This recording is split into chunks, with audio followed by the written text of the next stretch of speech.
verdade.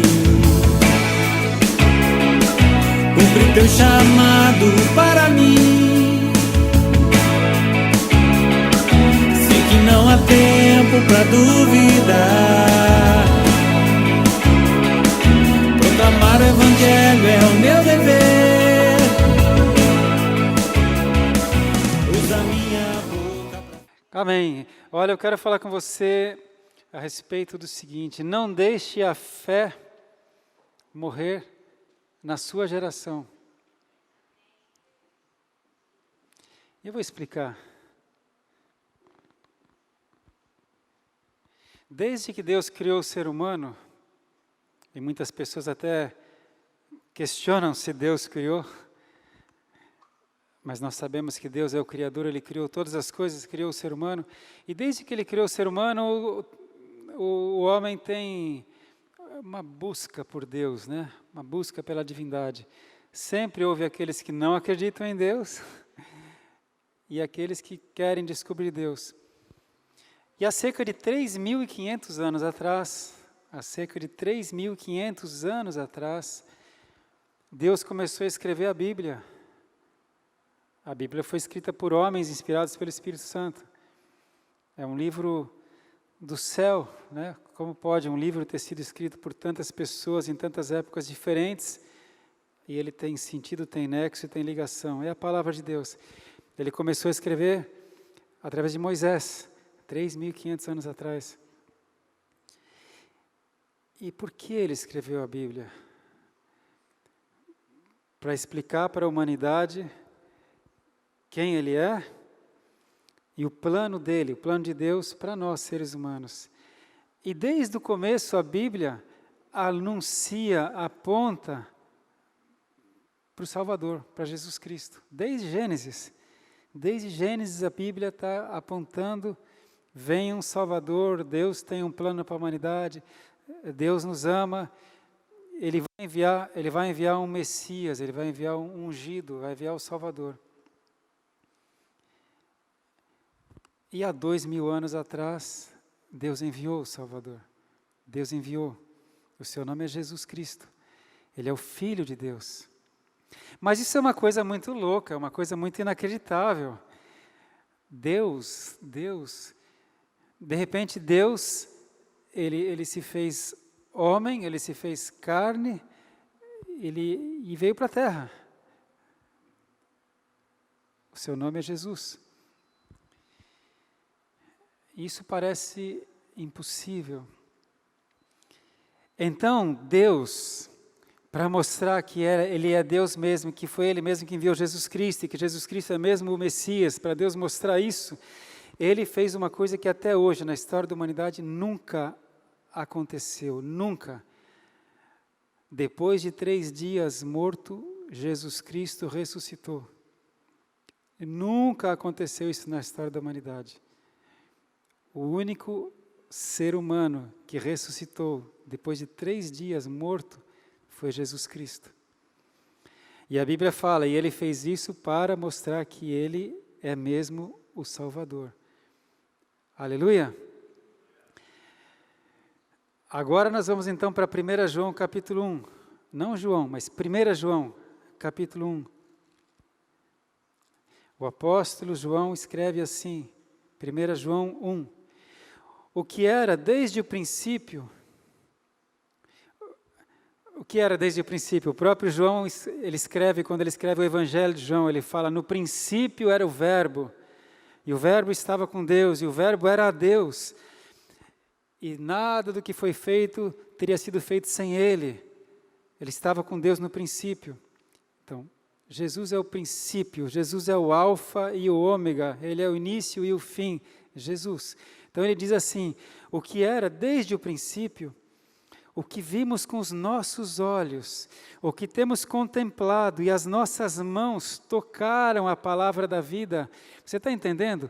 João está dizendo assim, olha, eu vi, eu convivi com Ele, eu toquei nele. Porque a vida foi manifesta e nós a vimos e testificamos dela e vos anunciamos a vida eterna, que estava com o Pai e nos foi manifestada. O que vimos e ouvimos Isso vos anunciamos, para que também tenhais comunhão conosco. E a nossa comunhão é com o Pai e com o seu Filho, Jesus Cristo. Estas coisas vos escrevemos para que o vosso gozo se cumpra. Aleluia! Como é que a fé é transmitida de geração para geração? Alguém que viu, alguém que presenciou, alguém que vivenciou, ele conta para a sua geração e, se possível, ele deixa escrito, registrado para a próxima geração. Irmãos, tem alguma coisa muito séria, muito grande e muito profunda aqui. Jesus disse assim: porventura, quando o Filho do Homem voltar à terra, achará fé na terra? Como é que a fé pode não morrer na nossa geração?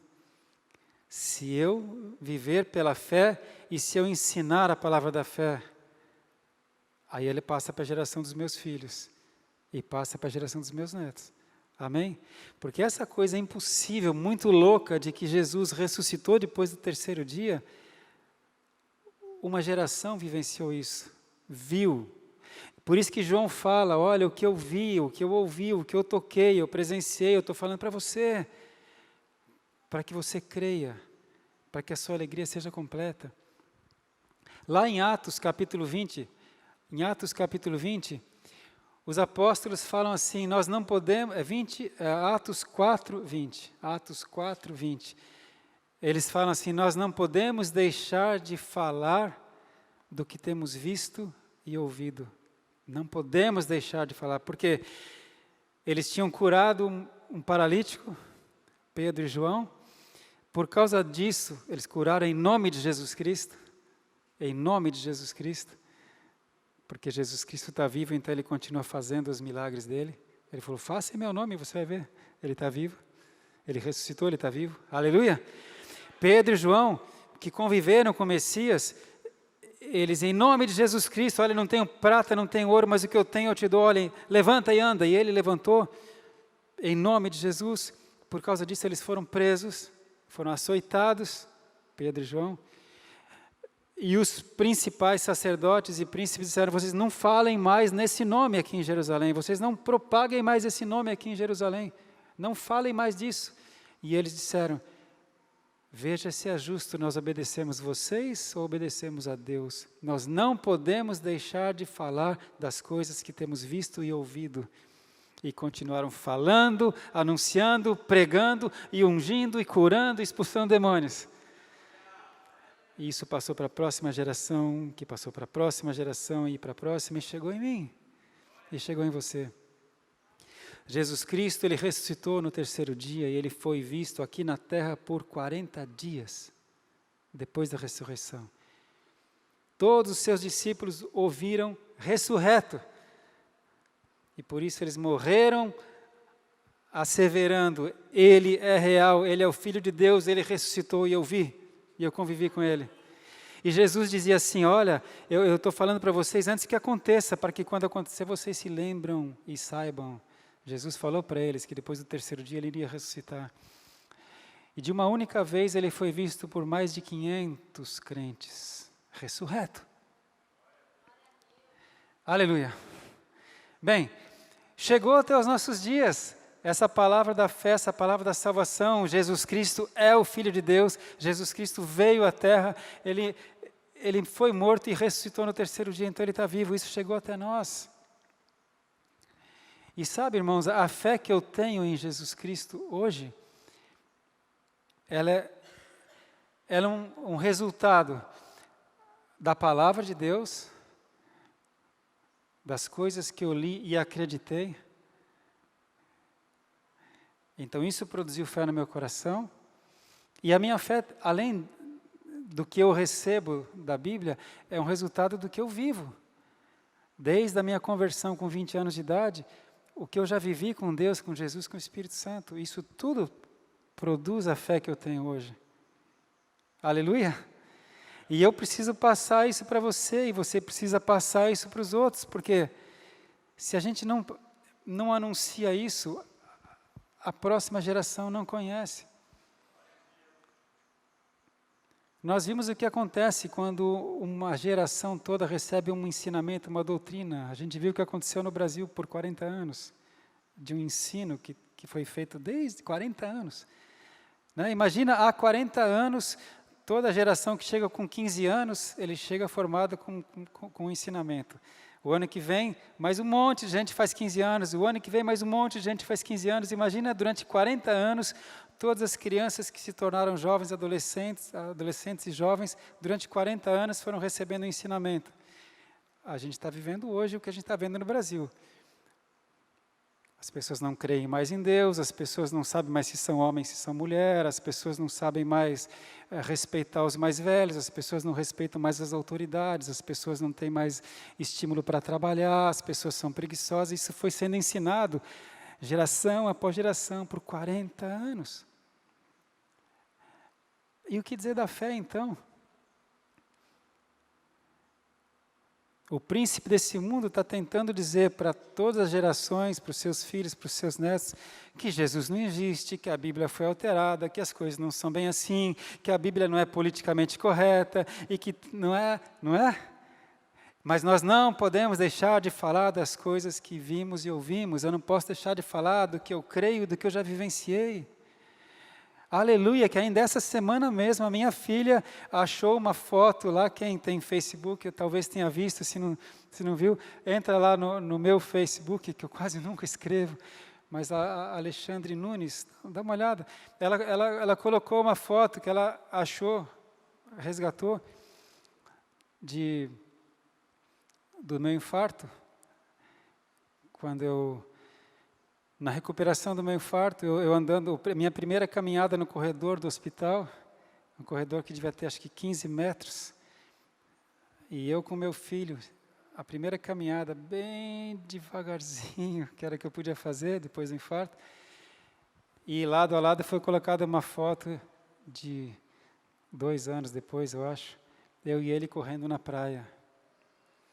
Mas o que eu quero dizer sobre a fé, que aí no texto que ela coloca, o que aconteceu, que nós vimos um anjo que entrou lá na UTI, antes da cirurgia,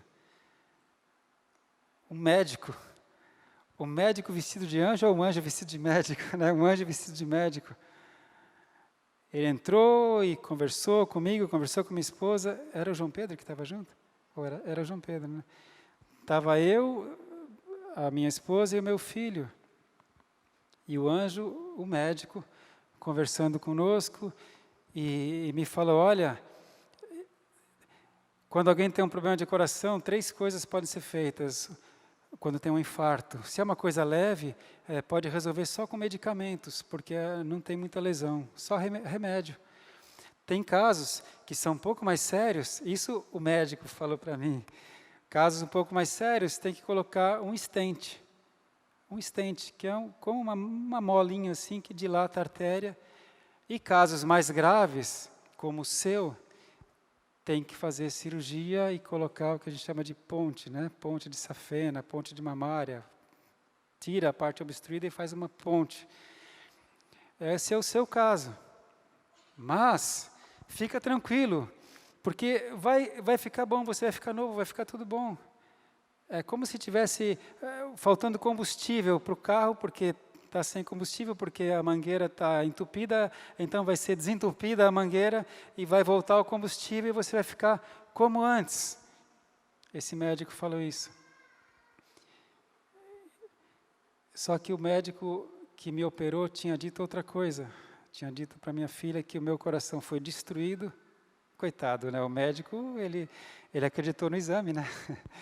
Ele acreditou na cintilografia, ele acreditou no eletrocardiograma, no ecocardiograma, e ele falou, o seu coração está destruído, você perdeu quase 60% do seu ventrículo esquerdo,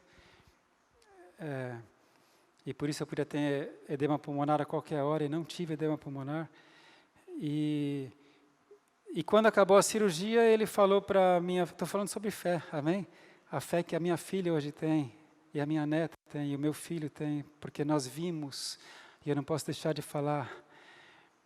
E quando acabou a cirurgia, que demorou quase 9 horas, o médico que me operou veio conversar com a minha família e disse, olha, foi tudo bem, a cirurgia foi longa, deu alguns problemas, mas foi tudo bem. E agora?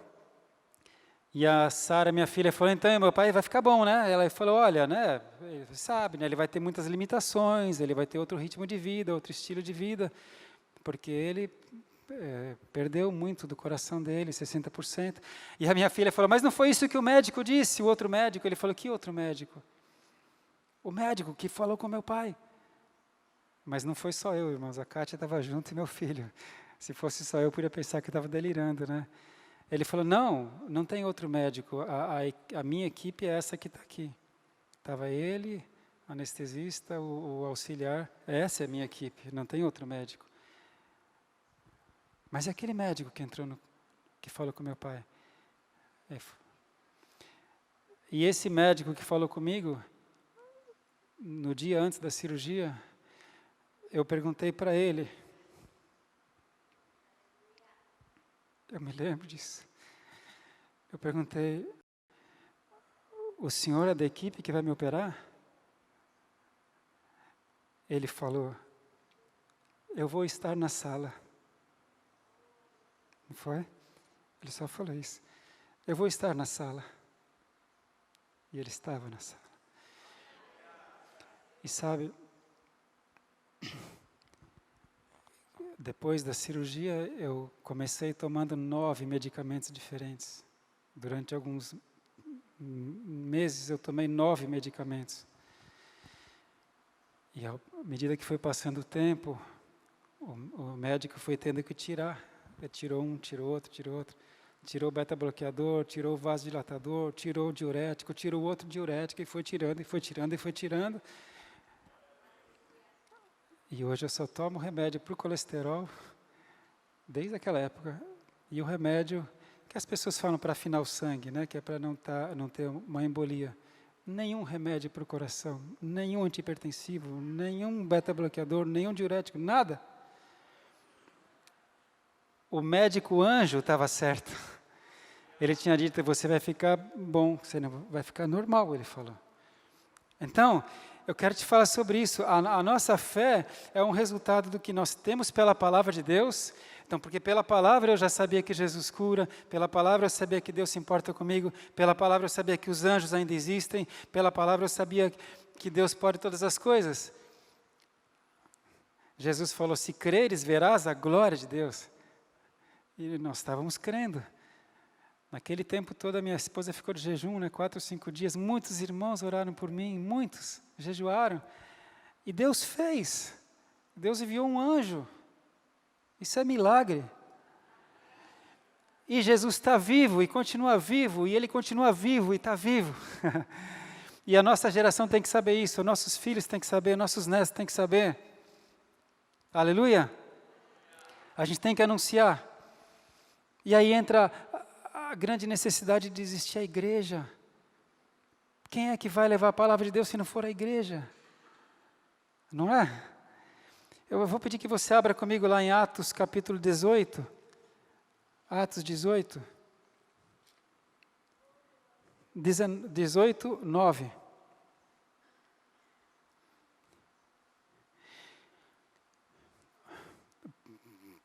Paulo estava lá na cidade de Corinto, na Grécia, em Corinto, na região da Acaia, 18:9, e disse o Senhor em visão a Paulo, não temas, mas fala e não te cales. Por quê? Porque Paulo, ele começou a ser perseguido, começou a ser insultado, começou a ser ameaçado, e aí então Deus fala para ele numa visão, Paulo, não temas, fala e não te cales, porque eu sou contigo, e ninguém lançará a mão de ti para te fazer mal, pois tenho muito povo nesta cidade. Aleluia! Paulo não sabia que Deus tinha muito povo lá em Corinto. Paulo não sabia, mas Deus sabia. E qual foi o recado de Deus para Paulo? Paulo fala, não tenha medo, fala, não se cale. Sabe o que Jesus quer falar para você hoje? Fala. Fala. Fala dele, anuncia ele, propaga a tua fé, não te cales. Estão ameaçando cada vez mais as igrejas. Não vai poder falar isso, não vai poder falar naquilo, vai ser proibido isso, vai ser proibido aquilo. Por isso que Jesus falou, trabalhe enquanto é dia, virá a noite quando ninguém poderá trabalhar. Então agora eu quero exortar você, fala da tua fé, fala da tua salvação, fala do que Ele fez por você, fala do que está escrito. Crie, por isso falei. Amém? E quando Deus fala para Paulo, olha, não tenha medo, fica aí, fala, continua falando. Então, ficou ali 1 ano e 6 meses ensinando entre eles a palavra de Deus. Estava para ter que fugir quando Jesus fala, fica aí Paulo, não tenha medo, eu estou com você, eu sou contigo. Ele ficou 1 ano e meio ensinando a palavra. Esse é o papel da igreja, irmãos.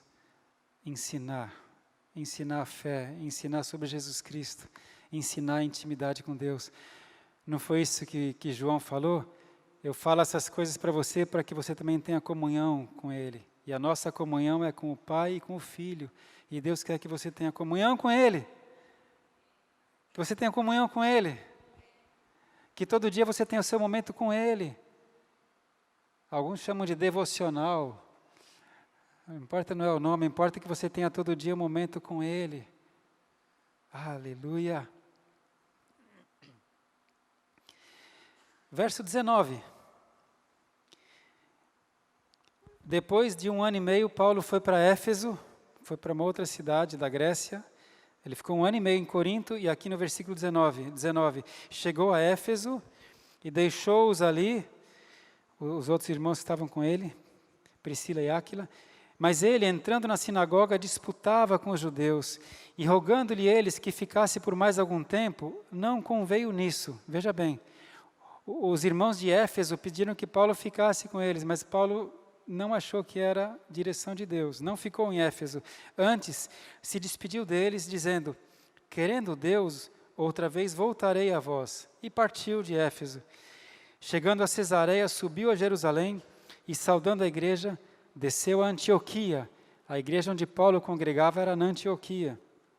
Estando ali algum tempo, eu estou no 23, veja isso, Paulo tinha acabado de voltar da sua segunda viagem missionária, e não era viagem de uma semana não, só em Corinto ele ficou 1 ano e meio ensinando a palavra, perseguido, e lá, voltou, passou por Jerusalém, chegou na Antioquia, ficou algum tempo, partiu, de novo, passando sucessivamente pela província da Galácia e da Frígia, confirmando a todos os discípulos. Irmãos, incansável.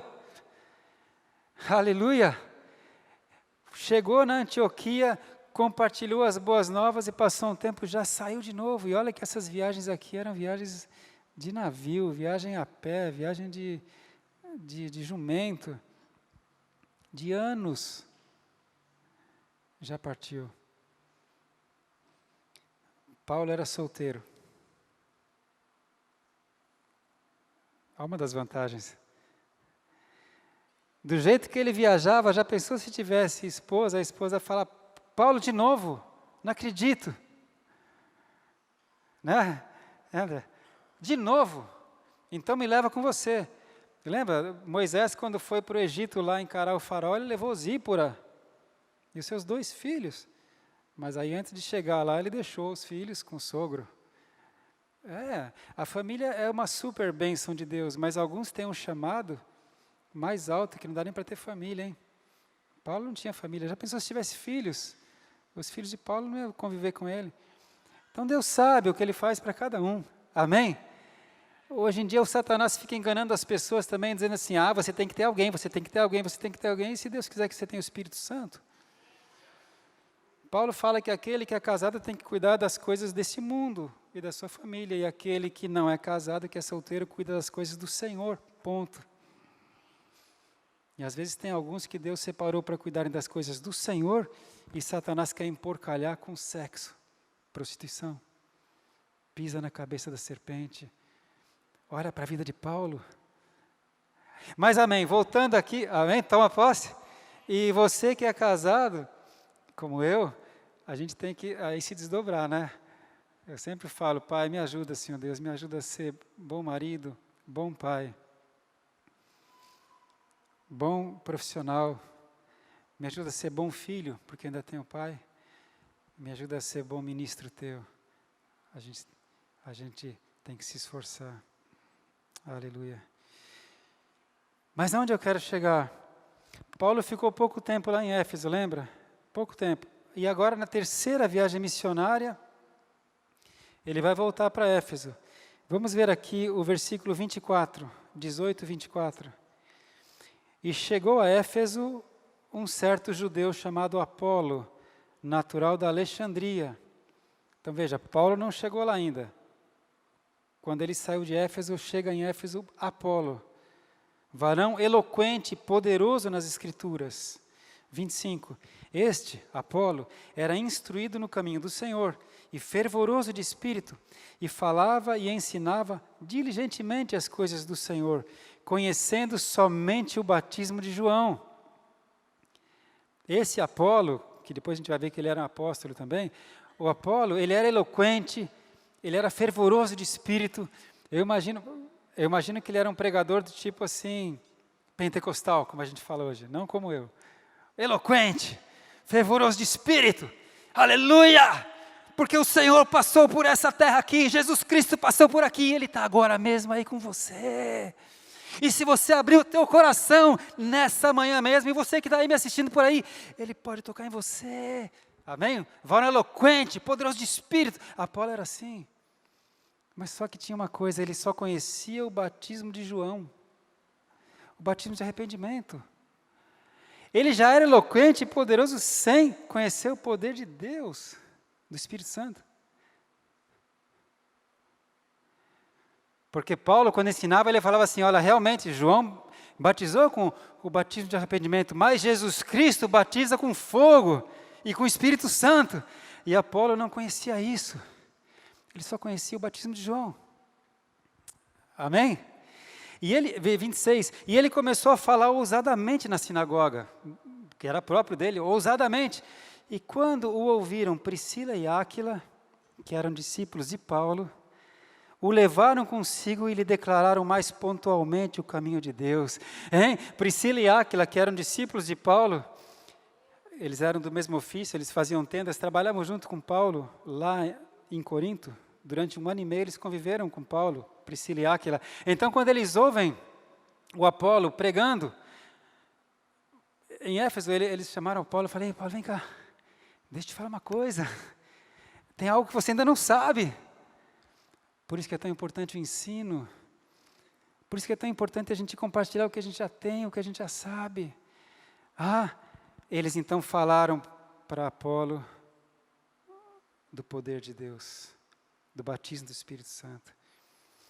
E querendo ele, o Apolo, passar a Acaia, lá para Corinto, o animaram os irmãos e escreveram aos discípulos que o recebessem, o qual, Apolo, tendo chegado, aproveitou muito aos que pela graça criam, porque com grande veemência convencia publicamente os judeus, mostrando pelas Escrituras que Jesus era o Cristo. Amém. Assim que Apolo conheceu mais sobre as Escrituras, conheceu mais sobre o poder de Deus, ele já foi para Corinto, ele já saiu de Éfeso. Logo, o pessoal de Éfeso só tinha recebido uma pequena viagem de Paulo, e o pessoal de Éfeso recebeu os ensinamentos de Apolo, que era o batismo de João. E aí chega Paulo, na terceira viagem missionária. Atos 19. E sucedeu que enquanto Apolo estava em Corinto, Paulo, tendo passado por todas as regiões superiores, chegou a Éfeso. E achando ali alguns discípulos, disse-lhes, recebestes vós já o Espírito Santo quando crestes? E eles disseram-lhe, nós nem ainda ouvimos que haja Espírito Santo. Olha, eram discípulos. A gente nem sabe de Espírito Santo. Perguntou-lhe então, em que sois batizados então? E disseram, no batismo de João. Claro, porque quem tinha estado com eles era Apolo, que ainda não conhecia o Espírito Santo. Percebe, irmão? Como é importante o ensino, como é importante a igreja, como é importante. Por isso que Paulo ficou 1 ano e meio lá em Corinto ensinando. Mas Paulo disse, certamente João batizou com o batismo do arrependimento, dizendo ao povo que cresce no que após ele havia de vir, isto é, em Jesus Cristo. E os que ouviram foram batizados em nome do Senhor Jesus, e impondo-lhes Paulo as mãos, veio sobre eles o Espírito Santo, e falavam em línguas e profetizavam. A nossa geração, a geração do século 21, tem que saber que Jesus Cristo ainda cura, salva, expulsa demônio e batiza no Espírito Santo. Isso é loucura para os que se perdem, mas a salvação é poder de Deus para os que creem. É claro que quando eu estou lá no meu consultório, como espião, né, como médico veterinário, espião de Cristo, né? Então, quando eu estou com o médico veterinário, eu não fico orando em línguas com o cliente, eu não fico... lá eu estou fazendo o meu ofício, né? Mas se eu tiver alguma brecha, eu falo de Jesus Cristo. E se eu tiver alguma brecha, eu oro. E se precisar, eu oro em línguas. Quantas vezes já fiz isso lá no meu consultório? Não podemos deixar de falar das coisas que temos visto e ouvido. Amém? Paulo, então, quando viu que lá em Éfeso eles ainda não conheciam o poder de Deus, veja aqui, versículo 8. E entrando na sinagoga, falou ousadamente por espaço de 3 meses, disputando, persuadindo-os a respeito do reino de Deus. Mas como alguns deles se endurecessem na sinagoga e não obedecessem, falando mal do caminho perante a multidão, retirou-se deles e separou os discípulos, disputando todos os dias na escola de um certo tirano. O nome dele era Tirano. E durou isto por espaço de 2 anos. Paulo já tinha ficado 1 ano e meio em Corinto, agora ele vai ficar 2 anos em Éfeso. 2 anos. De tal maneira que todos os que habitavam na Ásia ouviram a palavra do Senhor Jesus, tanto judeus como gregos, e Deus, pelas mãos de Paulo, fazia maravilhas extraordinárias, de sorte que até os lenços e aventais se levavam do seu corpo aos enfermos, e as enfermidades fugiam deles, e os espíritos malignos saíam. 2 anos, Paulo ficou lá, ensinando, pregando, curando, expulsando demônios, de maneira que toda a Ásia, naquela época, veio a conhecer Jesus Cristo. Você faz parte de uma igreja apostólica. A nossa missão é ensinar, é pregar, é fazer discípulos, é fazer com que a nossa geração conheça Jesus Cristo. Aleluia! Fazer com que os seus filhos tenham a mesma fé que a sua, se possível, mais fé do que você. Eu me lembro uma vez, nós estávamos indo levar o meu filho, ele devia ter uns 6 anos, talvez 7, para a escola, e tinha chovido muito, aquela região do Itaguá, perto do rio, daquele rio do Itaguá, sempre enchia, não sei se ainda enche bastante assim, e quando eu passei com o carro numa daquelas baixas assim, alagadas, o carro molhou, né? Eu não entendo muito, não sei o que molhou, bateria, carburador, oi? Distribuidor. Quando acontece uma coisa assim, eu abro o capô do carro, sabe? As pessoas fazem isso, né? Eu paro, ponho o triângulo e tal, eu ligo o pisca-alerta, eu abro o capô e fico olhando. Mexe aqui, as pessoas fazem isso, né? Eu faço isso também. Bato aqui, ali, não mexo em nada, né? Acho que pode dar choque. Tá? Mas olha, com uma cara de entendido assim. Daí minha esposa fala, e aí? Eu falo, parece que não tem nada. Fecha o capô, não resolveu nada também, né? Mas nesse dia que tinha parado, não pega. Ai, Deus, e agora? A gente no carro, o João Pedro para ir para a escola, o meu filho, 6, 7 anos, falou, pai, ora, pai. Olha só. Claro que eu sabia que não ia adiantar nada orar, porque molhou, tem que esperar secar, né? Mas, porque o meu filho falou, pai, ora. Eu falei, é mesmo, filho, eu vou fazer uma oração. É mesmo, filho.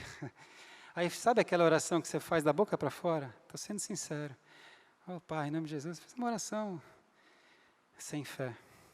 Só para atender o meu filho. Eu estava já pensando o que eu ia falar para ele quando não ia funcionar. Falar, filho, é que às vezes, né? Acabei de fazer a oração, ele com o olhinho assim, para ver que eu ia tentar de novo, né? Eu falei, pegou, funcionou. Meu Deus, funcionou. A gente levou ele para a escola. Eu falei, viu, filho, viu como Jesus atende a gente? Viu? Por isso que é importante ter fé, né, filho? Viu? É isso mesmo, muito bem. Mas lá dentro estava assim, viu? Incrédulo, homem de pequena fé. Mas é isso que a gente precisa, sabe? Se tiver que ficar 1 ano e meio, 2 anos, fica, ensina, prega, fala, mostra, ora, produz fé para a próxima geração. Amém? Aleluia! Aleluia! Esse negócio de orar em línguas é loucura, a nossa mente não entende nada, mas é bênção. E eu quero só concluir, abrindo em Mateus capítulo 9, a gente vai orar hoje aqui em nome de Jesus. Mateus 9. Qual é o requisito para ser discípulo de Jesus Cristo?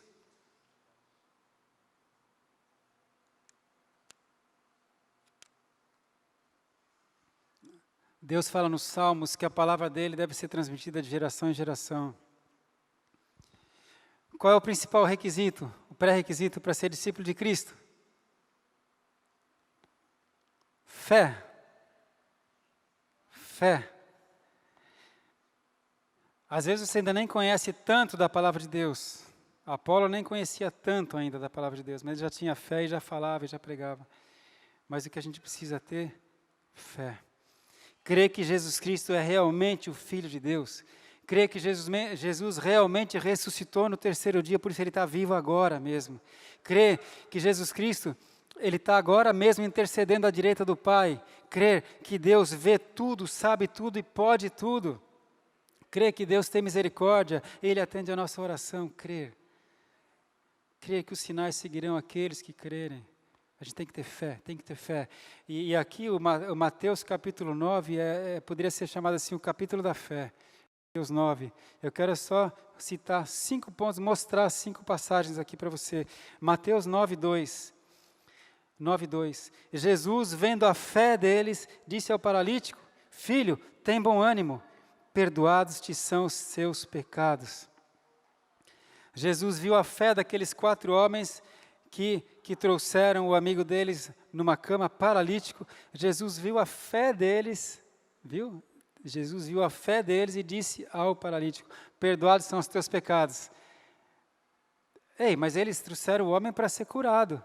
E Jesus fala: perdoados são os teus pecados. Por que Jesus fez isso? Porque estavam ali os fariseus que só criticavam, só questionavam. E quando Jesus Cristo fala: perdoados são os teus pecados, aqueles homens pensavam assim: quem é esse para perdoar pecados? Só Deus pode perdoar pecados. Quem Ele acha que é? E como Jesus conhece o coração das pessoas e conhece o seu coração, Jesus disse para eles: olha, para que vocês saibam que o Filho de Deus tem poder para perdoar pecados aqui na terra, levanta e anda, pega o seu leito e vai para a sua casa. Por isso que Jesus não curou primeiro, ele falou: perdoados são os seus pecados, para que a gente saiba que Ele é Deus, porque só Deus pode perdoar pecados, e Jesus é Deus, aleluia. Mas a diferença aqui foi a fé deles, aleluia. Veja agora o versículo 18. Dizendo-lhes ele essas coisas, eis que chegou um chefe e o adorou, dizendo: minha filha faleceu agora mesmo, mas vem, impõe-lhe a tua mão e ela viverá. O que esse homem tinha? Fé. Aqui fala que ele era um chefe, outra versão fala que ele é um governador. Você imagina o governador do estado de São Paulo chegando a Jesus no meio de uma multidão, o governador, e ele se prostra e fala: Senhor, a minha filha morreu. Sabe, ele não está falando: a minha filha está com pneumonia, a minha filha tem uma alergia forte, a minha filha está doente. Ele fala: minha filha morreu. Mas vem agora mesmo, impõe a tua mão e ela viverá. O que é isso? Fé. E claro que ela viveu. Aleluia. Enquanto isso estava acontecendo, veio uma outra mulher por trás de Jesus e tocou na veste de Jesus. Ela não tocou nas mãos dele, tocou na veste de Jesus. Veja aqui o versículo 22. E Jesus, voltando-se e vendo-a, disse: tem ânimo, filha, a tua fé te salvou. Imediatamente a mulher ficou sã. Você se lembra dessa passagem da mulher do fluxo de sangue? Que há 13 anos ela padecia de uma hemorragia, que nenhum médico teria podido curá-la, que já tinha gastado todo o dinheiro que ela tinha, indo de mal a pior. E ela veio praticamente se arrastando por detrás dele, passou pela multidão, porque ela dizia assim para si mesma: se eu tão somente tocar na veste dele, eu serei curada. Ela não conversou com Jesus, Jesus não tinha olhado para ela, ela sabia: se eu tocar na veste, eu vou ser curada. E no momento que ela toca na veste de Jesus, Jesus fala: eu senti que saiu virtude de mim. Quem me tocou? Filha, tua fé te salvou. Qual foi a diferença? Fé. De novo, fé.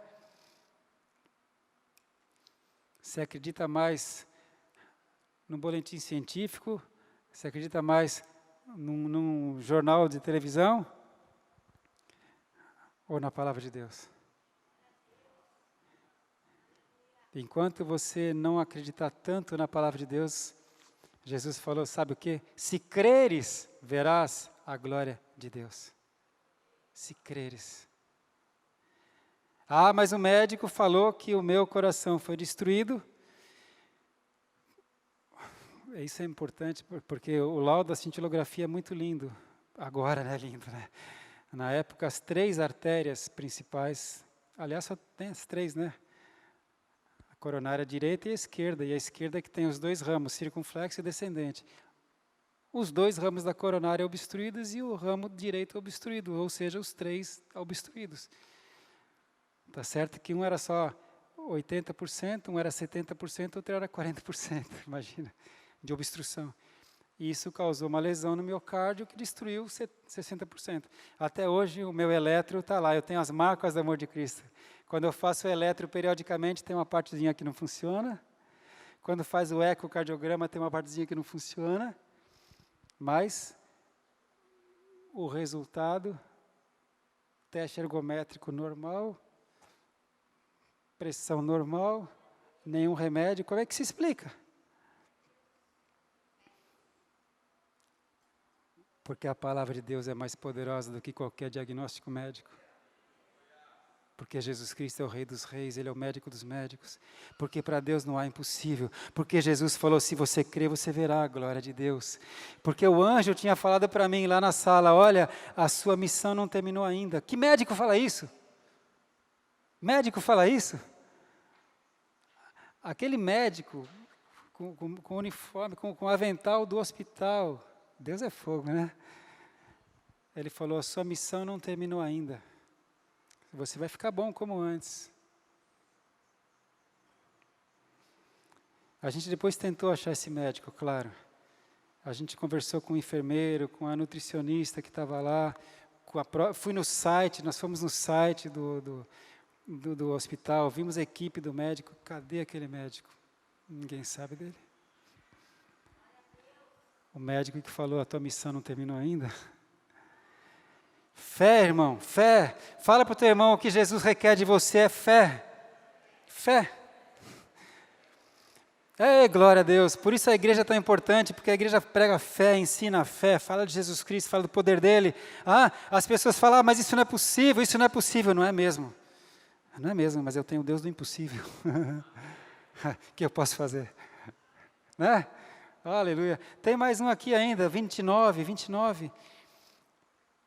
2 cegos. Tocou então os olhos deles, dizendo, seja-vos feito segundo a vossa fé. E os olhos se lhes abriram.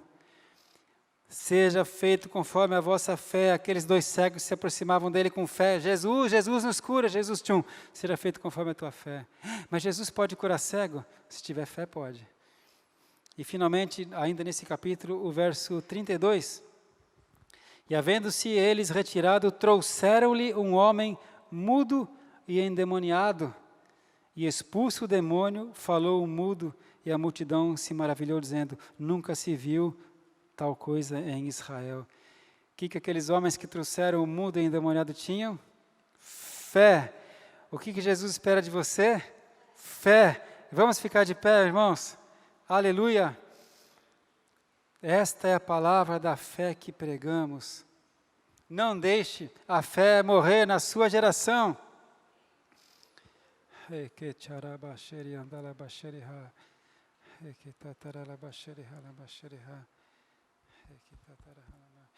Por isso é tão importante quando a gente envia uma equipe apostólica para uma outra igreja, para fortalecer a fé dos irmãos, como Paulo fazia.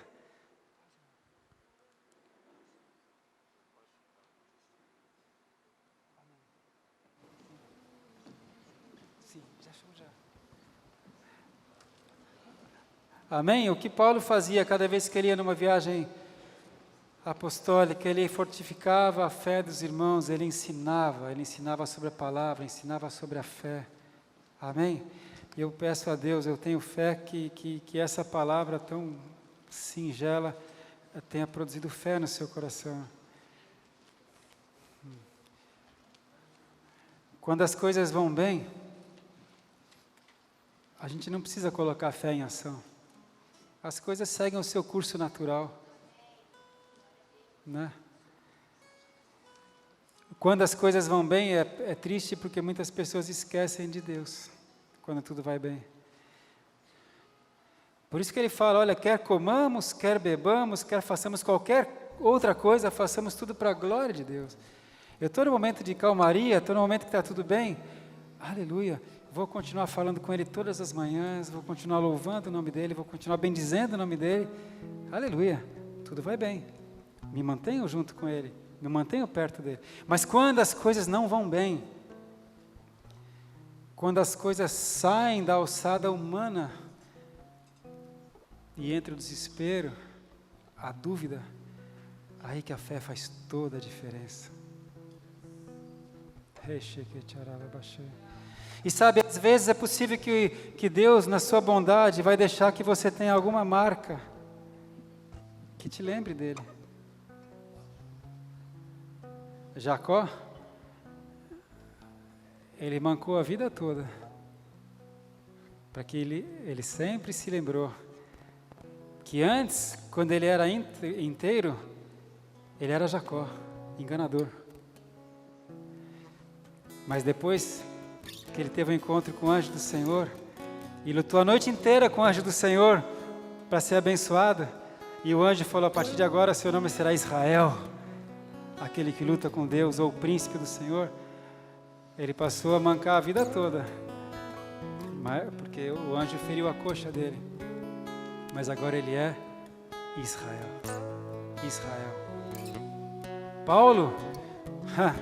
Paulo, ele fala, eu trago no meu corpo as marcas do amor de Cristo. Paulo tinha cicatrizes das pedradas, ele foi apedrejado, dado como morto. Ele por 3 vezes foi açoitado, 39 varadas nas costas. Imagina como eram as costas dele. Imagina as marcas das pedradas. E ele fala, eu trago no meu corpo as marcas do amor de Cristo. Amor. Eu trago no meu corpo aqui a cicatriz que eu tenho, né? Desde aqui da entrada do tórax até aqui, todo o externo aberto. Eu tenho uma cicatriz bem grande que me lembra do amor dele. Aleluia. Alguém poderia dizer, mas se Deus é assim, ele podia ter feito que você não tivesse infarto. Ele podia ter feito que eu não tivesse infarto. Mas aí eu não teria conhecido o anjo? Não teria conhecido o poder dele? Eu não teria visto que ele pode reverter uma situação médica? Eu não poderia estar falando aqui da grandeza dele? Então eu trago no meu corpo a marca do amor dele. Então nunca reclama. Em tudo dai graças. Às vezes a luta que você está passando hoje é para você mostrar a glória dele amanhã. Se creres, verás a glória de Deus. Amém?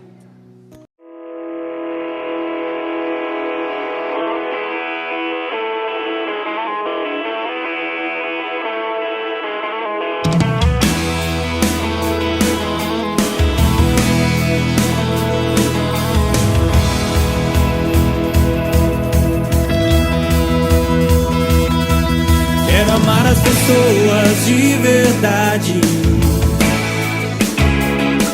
cumprir teu chamado para mim. Sei que não há tempo pra duvidar,